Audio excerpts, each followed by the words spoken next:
Are you constantly checking your blood sugar? Does every number feel like a judgment? You're trying to manage your health, but what if your focus on those numbers is actually holding you captive? What if there's a deeper truth? You feel trapped by your diagnosis. Every meal, every activity, it all revolves around a number. You've been told to control it, to monitor it, to live by it. This constant vigilance creates a cycle of anxiety, a cycle of fear. You pray for peace, you pray for healing, but the fear of the next reading still grips you. I know that feeling. The guilt I felt when a number was too high. The frustration when I did everything right, and it still wasn't perfect. It felt like a battle I couldn't win. My doctor's face when he saw my A1C. It wasn't terrible, but it wasn't where he wanted it. It wasn't where I wanted it. I was living by sight, by the numbers on my meter.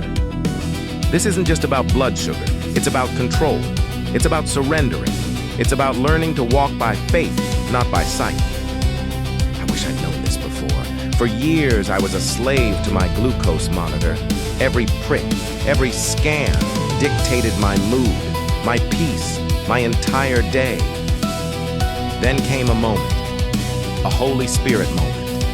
I was sitting there, frustrated after another high reading. I felt God whisper, "Abraham left Ur. He didn't know where he was going. He just trusted me." That hit me hard. Hebrews 11:8 says, "By faith, Abraham obeyed when he was called to go out to a place that he was to receive as an inheritance. And he went out, not knowing where he was going. I was called to leave my Ur." My Ur was the constant need to know, to control, to see every single number. God was asking me to trust him, to walk by faith, not by sight, not by CGM numbers. This wasn't about ignoring my health. It was about shifting my focus. It was about understanding 2 Corinthians 5:7. For we walk by faith, not by sight. This applies to more than just our eternal destination. It applies to our daily lives, even to our blood sugar management. I realized I was treating God like a co-pilot. I was in the driver's seat, occasionally asking for directions, but he wanted to drive. He wanted me to trust his navigation. This was a radical shift. It meant letting go of the fear of what a number might mean, the fear of judgment, the fear of failure. It meant embracing a different kind of control, God's control.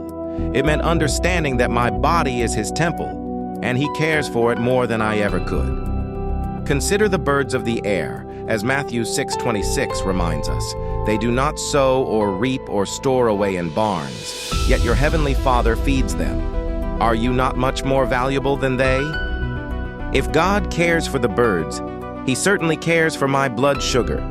He cares for your blood sugar. He cares for your health. This was the turning point, the moment I decided to trust him fully. So what does it mean to walk by faith, not by CGM numbers? It doesn't mean abandoning all care. It means shifting your reliance. Here are 3 actionable steps I took, steps you can take today. First, pray before you eat. Not just a quick blessing, but a prayer of surrender. Ask God to guide your choices. Ask him to nourish your body. Ask him to bring peace to your metabolism. This simple act transforms your meal. It turns it into an act of worship. It reminds you that he is in control. Second, focus on the principles, not just the readings. God has given us wisdom. He's given us bodies that respond to good nutrition. Learn what truly honors your body. Understand how different foods affect you, not just from a number perspective, but from a feeling perspective. How do you feel after eating? Energized? Sluggish? This is God's feedback system. Third, limit your checks. This might sound controversial, but for me, it was essential. I went from checking constantly to checking strategically.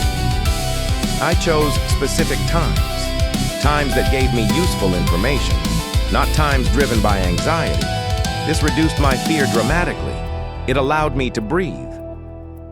The peace I finally found when I stopped obsessing over every single number was profound. It was liberating. It was God's peace. You have the power to honor God with your choices.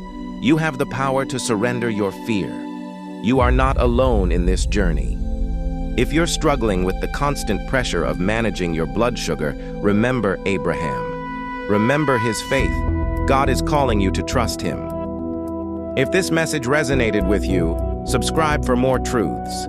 Share this with someone who needs to hear it. And comment below with one fear you're ready to surrender to God today.